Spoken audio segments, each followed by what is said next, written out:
Você viu que não tem nenhuma decoração de árvore de Natal. Se você estava esperando entrar o Papai Noel para te dar presente, isso não vai acontecer. E na verdade eu quero até falar mal do Papai Noel hoje. Não vou falar mal. Mas estava pensando, né, como hoje, somente as crianças, o que a gente vê, como que o Papai Noel é mais conhecido que Jesus para muitas crianças. Eu queria até, se eu pudesse, se tivesse tempo, eu faria uma experiência, colocaria. Eu escutei ontem que num shopping aí o Papai Noel está cobrando R$80 para tirar foto e que a fila não acaba, né? E eu falo, puxa vida, onde nós estamos indo, né? Se eu soubesse, eu tinha feito lá por R$40, colocava ali alguém disfarçado, dava um jeito. Mas eu pensei, se fizéssemos a experiência de colocar o Papai Noel e Jesus, alguém fantasiado de Jesus, será que as crianças e os pais animariam os filhos a tirarem fotos com Jesus?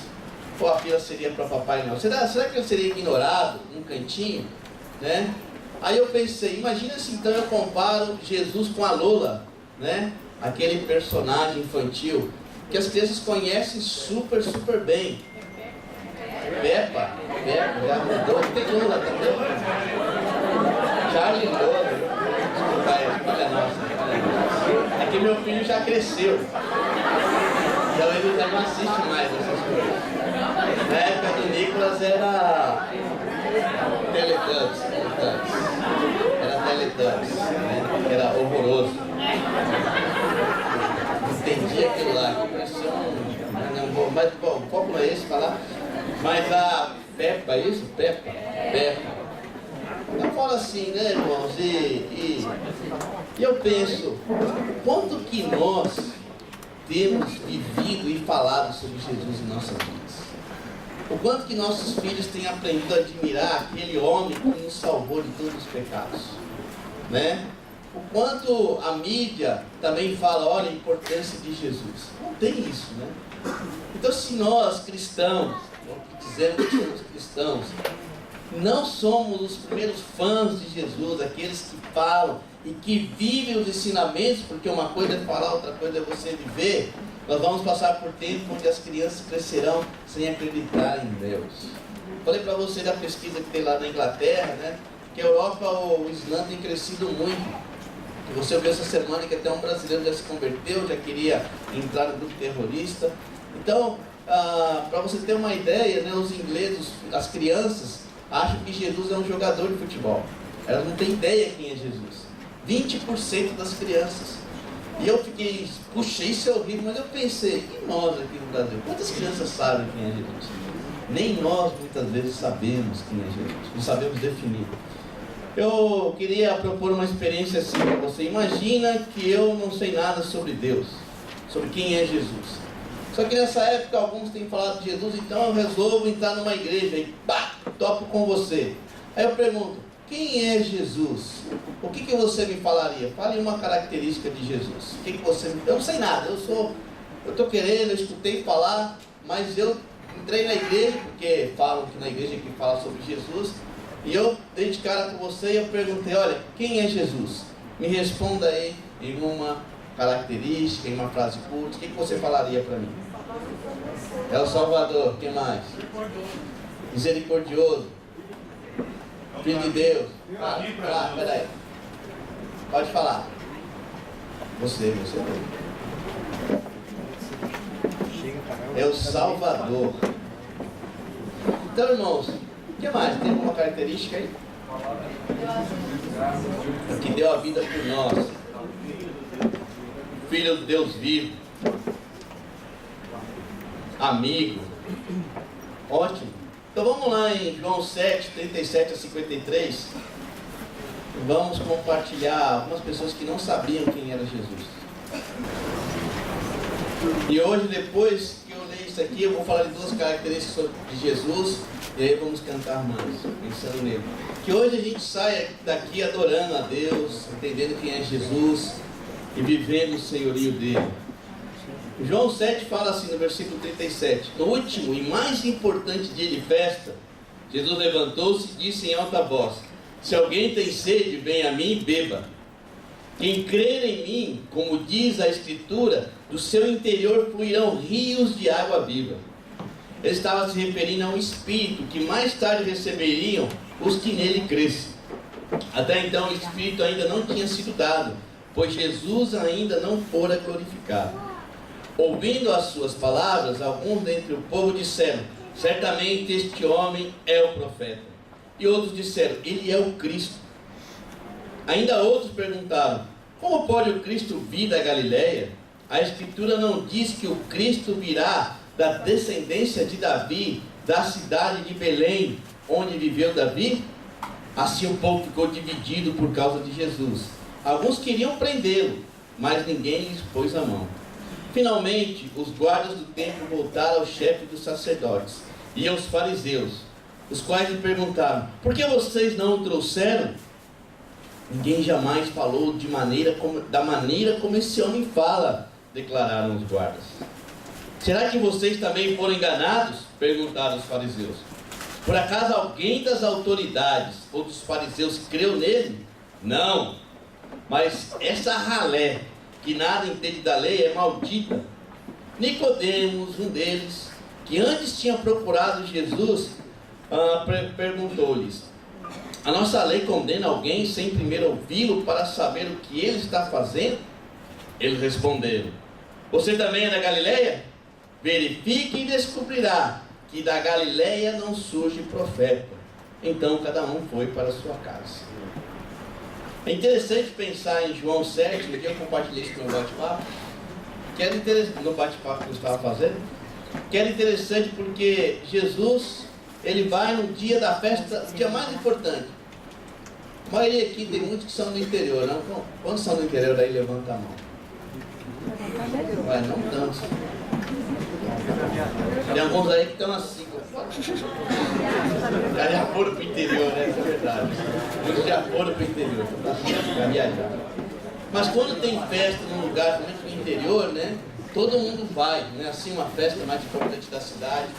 E Jesus escolheu uma festa dessa, mais importante, com um significado mais importante para os judeus. E ele vai e se declara: eu sou o pão da vida. Ele começa a falar sobre ele, se mostrando, se explicando, convidando as pessoas para conhecê-lo. E aí gerou um monte de confusão, não foi assim? Só que antes os fariseus, eles tinham mandado lá, os mestres da lei tinham mandado os guardas, né, prenderem Jesus. E aí vai aquele batalhão lá, aqueles caras fortes, aquelas roupas da época, né? Vão prender Jesus e escuta Jesus falando. E qual foi a reação deles? Eles ficaram admirados. Eles falaram: ninguém jamais falou como esse homem. Eles não tiveram coragem de prendê-lo. Imagina alguém, um soldado, também naquela época, né, desrespeitar uma ordem dessa, explícita. Vai lá e prende aquele homem. E eles foram. E imagina eles ouvindo e aquelas palavras queimando o coração. Eles não tiveram coragem. E aí quando eles voltam, eles são até xingados: vocês são os malditos, vocês não sabem nada da lei. E qual é o argumento que os fariseus usam para desqualificar Jesus como Messias? O que eles falam no texto aqui? Ele fala: não vem profeta da Galileia. Você não sabe que tem que ser descendente de quem? Davi. As profecias falam que o Messias tinha que ser descendente de Davi e nascer na cidade de Davi. Agora eu pergunto para você: Jesus, ele não preenchia esses requisitos? Preenchia. Aí eu pensei: o quanta falta de interesse em alguém nos faz não conhecê-lo bem. Se você não tem interesse sobre Jesus, você não vai conhecer, você não vai buscar, não adianta. Você vai lembrar no Natal, um pouquinho, porque vai dar aquela pitadinha de espiritualidade, vai na igreja, vai falar um pouquinho, vai ser um pouco mais generoso. Mas você, se você não conhece a Jesus, você vai cometer erros enormes na sua fé. E eu vejo isso, nós estamos cometendo erros absurdos sobre quem é Jesus, sobre o que Ele espera de nós, por falta de conhecimento. Se esses fariseus tivessem um pouquinho de interesse, peraí, o cara parece que é louco, mas vamos escutar um pouco, eu vou pesquisar. Se eles tivessem pesquisado, eles não usariam esse argumento, porque Jesus era lá da cidade de Belém. Ele era descendente de Davi, conforme as Escrituras falavam. E quantas vezes nós somos assim, né? Aí tem aquele fariseu, ele fala aqui também do Nicodemos. Vocês lembram de Nicodemos? Nicodemos, em João 3, eu acho, ele procura Jesus e ele quer saber um pouco mais. Jesus, me fala quem é você e qual é. Jesus fala, olha, o reino de Deus, e prega sobre o reino de Deus, né? E ele fala, para você entrar no reino de Deus, você precisa nascer de novo. E parece que Nicodemos ficou balançado, né? E aí, quando ele escuta sobre Jesus e ele está ali naquela reunião, ele fala, mas está certo condenar alguém, né? Sem escutá-lo. E a reação dos fariseus, você também crê nele, né? E parece que ele está meio assim, não. Quando nós também temos essa atitude, sabemos quem é Jesus, né? Até falamos, queremos estar com ele, mas na hora de defender a fé, pipocamos. Na hora de defender a fé, preferimos fazer parte daquele grupo, preferimos nos esconder, preferimos não ser quem deveríamos ser como seguidores de Jesus. As igrejas estão lotadas. Talvez nós sejamos Nicodemos hoje, sabemos até quem é Jesus, mas não temos coragem de defender a nossa fé. E Jesus está aí, um Jesus sem caráter, que a gente vê, um Jesus morto, que não tem poder para mudar a vida das pessoas, e nós não estamos defendendo como deveríamos. Olha, esse Jesus que a mídia mostra, não é o Jesus que está na Bíblia. Igual este, é o Jesus que os fariseus estão falando, não é o Jesus que está na Bíblia, realmente ele é descendente. Então, irmãos, muitas vezes estamos aí deixando em dúvida e não falando quem é Jesus. E aí os nossos filhos estão acreditando mais em Papai Noel. Às vezes, irmãos, o que eu tenho notado é que Papai Noel deixou de ser mito para ser uma verdade. E Jesus está deixando de ser uma verdade para ser um mito na vida das pessoas. Jesus! E hoje o cristianismo, seguir a Jesus, se resume em vir na igreja. Isso não é verdade, isso não é a mensagem de Jesus. Você conhece a Jesus? Ou você estaria em dúvida? Então aquilo que você falou, Jesus é amor, Ele é salvação, Ele é o Salvador. Realmente você vive com intensidade isso, você defende, você vive por isso? Ou Ele é tudo isso, mas parece que é como acreditar no super-homem, alguém que faz isso, que faz aquilo, mas que não existe na vida real. Jesus é real, você defenderia? Os guardas ficaram maravilhados, os fariseus indignados e o povo dividido.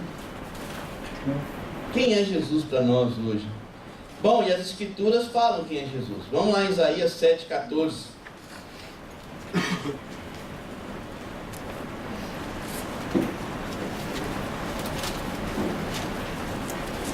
Depois que terminarmos aqui, a gente vai ler várias características de Jesus. Eu tenho um desafio. Que você, em vez de ir lá nas 6 somente falar de Papai Noel, falar ho, ho, ho, e dar presentes, que você pare e fale sobre Cristo para a sua família. Use uma escritura, fala o que Ele realmente representa. Olha, irmão, Jesus não nasceu dia 25 de dezembro. Você estuda um pouquinho, você vai ver que não é.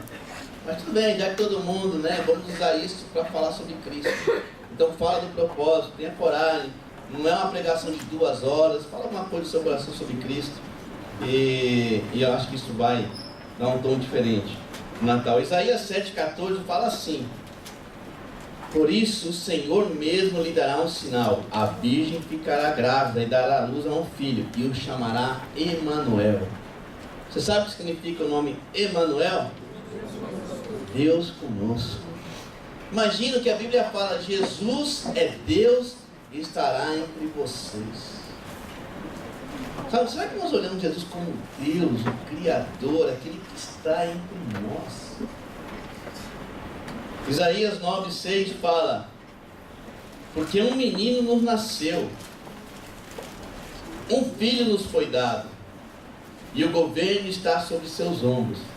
Ele será chamado Maravilhoso Conselheiro, Deus Poderoso, Pai Eterno, Príncipe da Paz. Olha as características de Jesus: aquele que dá conselhos maravilhosos. Sabe, você não gosta de receber um bom conselho? Eu me lembro, estava compartilhando com o pessoal lá da nova geração, quando eu comecei a vida cristã, né, e comecei a entender a importância dos conselhos. E um dia eu queria entregar o meu coração O que eu fiz? Eu pedi conselhos. Qual foi o conselho? A Denise é uma mulher espetacular, é isso mesmo. Foi um conselho maravilhoso. Se conhecer minha esposa, você vai saber. Eu sou grato por esse conselho até hoje. Puxa, como foi bom alguém me aconselhar, falar das características espirituais, me ajudar a ver quem é a pessoa. Então esse conselho caiu e me fez tão bem. E quando você recebe um conselho desse tipo, você não fica feliz? Puxa, que conselho maravilhoso. E Jesus ele fala, eu sou aquele que dá conselhos maravilhosos.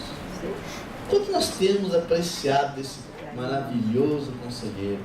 Aí ele fala assim, que ele é o Deus poderoso. Jesus é o Todo-Poderoso. Quanto nós temos adorado um Deus que é cheio de poder. Às vezes nós falamos tantas coisas, reclamamos da vida e esquecemos que nós servimos um Deus que é cheio de poder. Deus poderoso. Pai eterno. Pai para sempre. E o que eu gosto mais, príncipe da paz. Paz é uma coisa tão difícil, o mundo não consegue ter paz. Não. O conceito de paz do mundo é diferente do conceito espiritual de paz. Se Cristo é o príncipe da paz, o seu reino é um reino de paz. E se nós vivemos num reino de paz, como deveríamos estar? Em paz. Será que realmente para você Jesus é o príncipe da paz? E a gente tem visto coisas tão tristes, né? Essa semana, que é uma semana de muita correria, né? Nós vimos 3 casos, se eu não me engano, de pais que esqueceram os filhos dentro do carro. Pais amorosos, você não vê nenhum pai lamentar uma dor profundamente, que estão sofrendo muito, mas por causa da falta de paz, da correria, do estresse do dia a dia, esqueceram seus filhos. Olha o que a falta de paz faz. E quanto de nós que estamos atrás de tantas coisas que queremos ter, que não temos paz, que queremos mais e mais e mais, temos negligenciado nossos filhos também. Talvez você não põe no carro, mas você está tão focalizado em ter as coisas que você não tem nem cultivado a fé no coração do seu filho, da sua filha, dos seus filhos. Quando nós temos tido a mesma atitude, e quando nossos filhos olham para nós e veem, puxa, ele não tem paz. Nós somos seguidores do príncipe da paz ou não? Jesus é o príncipe da paz. É tão bom quando você conversa com alguém que tem paz, né? Todo mundo está nervoso, mas se conversa com alguém que tem paz, isso acalma, você consegue. Olha, viveríamos muito mais felizes se nosso foco estivesse no céu. Se você fala, puxa, tomara que você tenha um monte de coisa aqui, mas se isso for o seu Deus, você não está seguindo Jesus. Porque você não vai ter paz. Se dinheiro trouxesse paz, muita coisa estava resolvida. E Jesus fala, eu sou o príncipe da paz. Em João 1, de 1 a 4, fala o seguinte, outras características de Jesus. No princípio, ele era aquele que é a palavra. Ele estava com Deus e era Deus. Ele estava com Deus no princípio. Todas as coisas foram feitas por intermédio dele. Sem ele, nada do que existe teria sido feito. Nele estava a vida, e esta vida era a luz dos homens. A luz brilha nas trevas, e as trevas não a derrotaram. E João fala que Jesus é a luz, é a vida, é o Criador, que nada existiria neste mundo se não fosse por ele. Então, o que acontece conosco? Nós somos criaturas de quem? Quem é o nosso Criador? Deus. E Jesus é Deus. Imagina você andando nesse mundo falando, eu fui criado porque foi a vontade de Deus. Porque Jesus assim o quis. Imagina andar com esse foco e pensando, ele é o meu Salvador, é o que me liberta. Como será que a nossa vida, qual é o rumo que ela tem tomado? Andamos como aqueles que são agradecidos. Às vezes nós nos consideramos tão independentes, tão fortes, donos de si. Mas olha, se não fosse a vontade de Deus, você nem ia existir. Às vezes até vivemos de uma maneira como se Deus não existisse. Ou que se Deus existe porque eu existo. Se eu existo, Deus está aqui, então Deus vai me servir. que a Bíblia fala que nós só existimos por causa dele. A Bíblia fala que ele é luz que brilhou sobre as trevas. Quando de nós, eu falo por mim, que vivia numa treva tremenda, meus pais não sabiam, meus amigos não sabiam, porque a gente vivia, falava aquela coisa superficial, mas só a pessoa mesmo sabe as trevas que ela vive, de pensamento, de ações, dos relacionamentos, coisa que fazemos e não temos coragem de chegar e falar, eu fiz isso, de tanta vergonha que nós sentimos. E quando eu estudei a Bíblia, saber sobre Jesus, que ele vinha para colocar luz nisso e dar um fim a essa escravidão, foi a melhor notícia que eu recebi. Que ele perdoaria, e que não era porque eu estava agora decidindo ser bonzinho, nada disso, porque a gente não consegue, mas porque ele veio para pôr luz. Você é aquele que é criado por Deus e que vive na luz? Ou tem coisas para esconder? Como é triste celebrar o nascimento daquele que traz luz, liberdade e salva, se nós não vivemos essa salvação. Por isso que muitos de nós não conhecemos Jesus, porque nem sabemos o que ele pode trazer de luz para nossas vidas. E ele é aquele que dá luz. E agora nós vamos nos preparar para nossas ofertas. E eu vou explicar um pouquinho, mas eu queria ler uma escritura antes. Em João capítulo 1, versículo 29. Ele fala assim: no dia seguinte, João viu Jesus aproximando-se dele e disse: vejam, é o Cordeiro de Deus que tira o pecado do mundo. Jesus sabia que ele teria que ser o Cordeiro. Se você estuda sobre o povo judeu, você vai ver que o Cordeiro, ele tem um significado muito grande de liberdade. Por isso que na Páscoa se come do Cordeiro. Mas não é que o Cordeiro fica ali brincando com vocês, ele é sacrificado. E no Antigo Testamento, foi por causa do sangue do Cordeiro passado nas portas do povo judeu, que o anjo da morte não ceifou os filhos, os primogênitos. E esse sangue tem um símbolo muito grande. Com Jesus ele vem finalizar a salvação completa, que através do sangue dele, do sacrifício dele, nós seríamos perdoados. Você quer uma oferta maior que essa? Deus ele não fala de uma oferta sem antes ter feito primeiro. Eu nunca vi nenhuma escritura onde Deus me pede uma coisa que ele já não tem feito 1000 vezes mais. Nem dá para quantificar isso. E Jesus ele vem e se oferece, ele fala: ó, eu vim me sacrificar para ter seus pecados perdoados. Eu acho um desperdício de você passar nesse mundo e nem saber que Jesus se sacrificou para te perdoar. Alguns nem sabem o que é o perdão, porque não sabem perdoar. Não entendem a profundidade do sacrifício de Jesus. E como muitas vezes também o sacrifício ele precisa ser financeiro. Eu lembro que quando nós começamos esse grupo aqui em Belo Horizonte, tivemos que sacrificar financeiramente. É as ofertas de missões. Hoje é o dia que nós vamos celebrar e dar nossas ofertas de missões, para que outros também recebam o que nós temos recebido, para que outros também tenham oportunidade, para que outros possam ir de missões para falar do sangue do Cordeiro, para pregar o Evangelho. Vamos em Hebreus. Oi. Hebreus capítulo 1, de 1 a 3, e já estamos indo para a parte final das características de Jesus.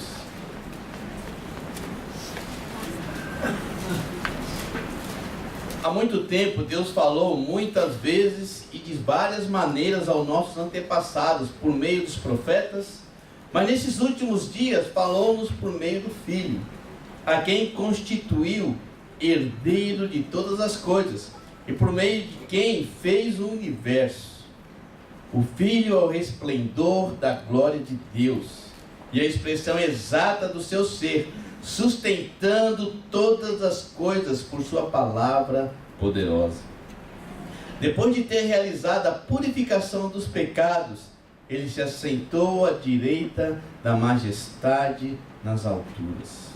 Uau! Você acha que Papai Noel concorre com Jesus? Você acha que Peppa que seja, você acha que Superman, Homem-Aranha, você acha que concorre com ele? A Bíblia fala que ele é herdeiro de todas as coisas. Ele é o único que nos mostrou o resplendor da glória de Deus. E fala mais que ele sustenta todas as coisas. Ele é que vai sustentar a nossa vida. Ele é que sustenta os nossos casamentos. Ele é que sustenta os nossos filhos. Ele é que nos sustenta, o trabalho, tudo vem dele. Ele é o equilíbrio. Quando você não tem a Cristo como seguidor, como o Senhor da sua vida, quando você não é um seguidor dele, a sua vida perde o equilíbrio. Eu tenho certeza, se você não vive como Cristo, e tendo ele como Senhor, eu duvido que a sua vida seja equilibrada. Você vai aos extremos. É difícil, porque ele traz equilíbrio. Ele traz a paz, o que nós falamos. E eu duvido que você é capaz de purificar por si mesmo os seus próprios pecados. Por mais, eu lembro que muitas vezes eu errava e eu falava para mim mesmo: eu não vou mais fazer isso. Eu não vou, isso está errado. E caía nas mesmas coisas. Onde nós temos caído e não entendemos que precisamos da purificação de nossos pecados. Talvez nós nos consideremos boas pessoas, mas no final, se nossos pecados não forem purificados, nós não vamos ter a salvação. E o único capaz de fazer isso é o herdeiro de todas as coisas. É aquele que mostrou a glória de Deus. Aquele que purificou e continua purificando todos os pecados. Aquele que segue a Jesus, ele não é melhor que ninguém. A grande diferença é que fomos perdoados de nossos pecados. E que continuando, mesmo com o nosso pecado, nós continuamos sendo purificados. Você tem essa alegria de saber que sou purificado? Que apesar de todas as dificuldades da minha vida, eu vou encontrar com o meu Salvador. Imagina, você quer encontrar com o Papai Noel ou com Jesus? O que você quer escutar? O ho, bem-vindo a casa, meu filho. Olha quem é Cristo. Olha as características. Sabe, eu espero que você entenda o que eu estou falando e que comemore o Natal, ou o que seja, de uma maneira diferente. E nem deveria ser só nessa época do ano, mas lendo a Bíblia, eu me lembro quando eu escutei isso, que Jesus era que sustentava todas as coisas. E eu lembro como a minha vida estava num desequilíbrio. Só através dele a gente consegue dar um rumo certo para nossas vidas. Só através dele você consegue ter a purificação de todos os pecados. Amém. E mais características sobre Jesus, em Apocalipse 1, 17 a 18. Diz o seguinte: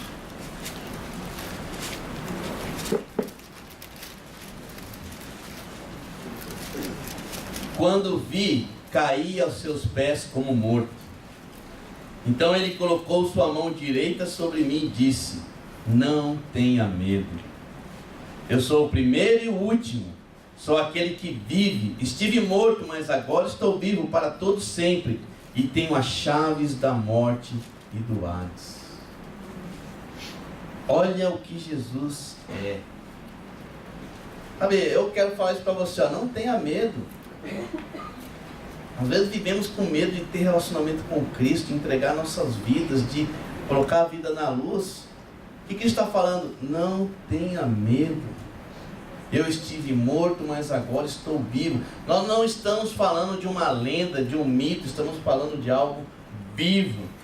Um dia todos nós vamos dobrar nossos joelhos diante dele. Tomara que você tenha tido um relacionamento para entender quem é o Cordeiro. E que ele possa pôr a mão em você e falar: olha, não tenha medo. Você é herdeiro também de todas as coisas. Porque por causa de Cristo nós somos filhos de Deus. Somos herdeiros também. Ele fala: eu sou o primeiro e o último, eu sou aquele que vive. Primeiro e último, o que vive para sempre, o que tem as chaves do Hades. O Hades é o lugar onde se encontra o paraíso e também o inferno. Ele tem as chaves. Não há nada nesse mundo, nesse universo, ou o que seja, que Jesus não tenha o controle. Pelo que Ele fez e por quem Ele é. E será que nós estamos vibrando e comemorando a Jesus por essas coisas, por essas características? Imagine eu entrando aqui, como eu falei no começo, eu não sei nada, e você começa a me falar essas coisas. Tem que queimar em nossos corações. Eu lembro quando eu conheci o Jesus da Bíblia e comparei com aquelas coisas do mundo. E meu coração queimou. E não tinha outra decisão a ser tomada a não ser seguir a Cristo. Porque quem não vai querer estar debaixo da graça de alguém como Cristo? Quem não vai querer trocar os ideais do mundo por algo assim? Talvez hoje você tenha uma vida boa neste mundo, mas esse mundo vai passar. Cristo é o primeiro e o último. Ele estava antes de você. E Ele vai continuar. Em Apocalipse 1:8 fala: eu sou o Alfa e o Ômega, diz o Senhor Deus. O que é, o que era e o que há de vir. O Todo-Poderoso. Esse é Jesus. Em Apocalipse 21:6 diz o seguinte: disse-me ainda, está feito. Eu sou o Alfa e o Ômega, o princípio e o fim. A quem tiver sede, darei de beber gratuitamente da fonte da água da vida. Esse é Jesus. Vamos cantar agora. Amém.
terminar então com 1 Pedro 1, de 3 a 9.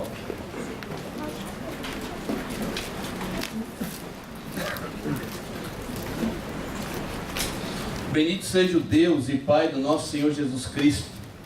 Conforme a grande misericórdia, Ele nos regenerou para uma esperança viva, por meio da ressurreição de Jesus Cristo dentre os mortos, para uma herança que jamais poderá perecer, macular-se ou perder o seu valor. Herança guardada nos céus para vocês, que, mediante a fé, são protegidos pelo poder de Deus, até chegar à salvação, prestes a ser revelada no último tempo. Nisso vocês exultam, ainda que agora, por um pouco de tempo, devam ser entristecidos por todo tipo de provação. Assim acontece para que fique comprovado que a fé que vocês têm, muito mais valiosa do que o ouro que perece, mesmo que refinado pelo fogo, é genuína e resultará em louvor, glória e honra, quando Jesus Cristo for revelado. Mesmo não tendo visto, vocês o amam, e apesar de não o verem agora, creem nele e exultam com alegria indizível e gloriosa, pois vocês estão alcançando o alvo da sua fé, a salvação das suas almas.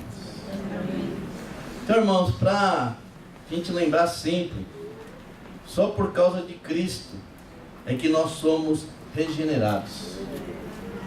Isso é um motivo de grande alegria. Por causa da misericórdia dele, nós fomos regenerados.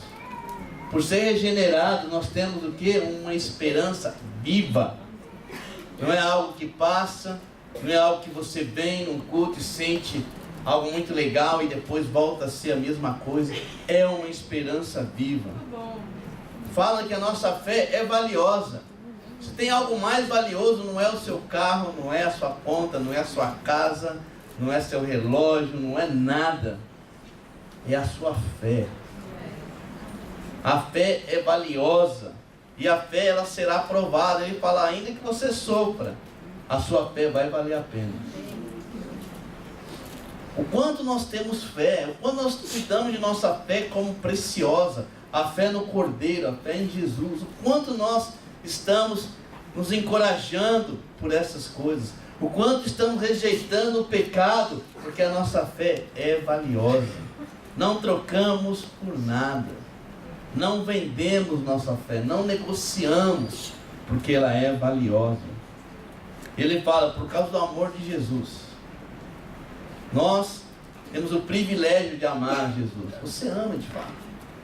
Não é gostar, não é ser simpatizante, é amar quem é Jesus, é defender a fé, não é se excusar, não é viver uma vida dupla, é viver por amor a Cristo, como Ele nos ensinou. E Ele fala que nós estamos alcançando o melhor do que pode acontecer para nós, a salvação das nossas almas. Jesus não está interessado no nosso físico. Ele não veio a esse mundo para que você fique rico, milionário. Ele quer salvar a nossa alma. O final de tudo isso é a nossa alma. Todo sacrifício. O Cordeiro, ele veio, ele nasceu entre nós, se fez homem para salvar a nossa alma. Como anda a sua alma?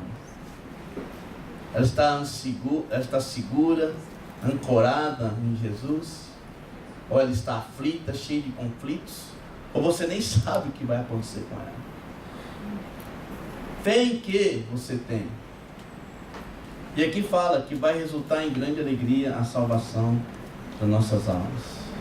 Então eu espero que o Natal ele só sirva para lembrar dessas coisas, mas não seja só no Natal. Isso tem que ser uma coisa diária. As pessoas têm que olhar para aqueles que seguem a Cristo e vivenciar isso em nós. E vamos ter provações, vamos ter dificuldades, mas nunca esqueça das características de Jesus. Quem é Jesus? Eu espero que você, na ceia de Natal, possa compartilhar a sua fé com seus parentes, ter coragem, falar do que Deus é para você. Não precisa ser uma pregação, não vai ter canções lá, mas fala do seu coração, que tem muito mais poder. Vamos terminar então com uma canção e depois eu tenho os avisos. Obrigado, irmãos.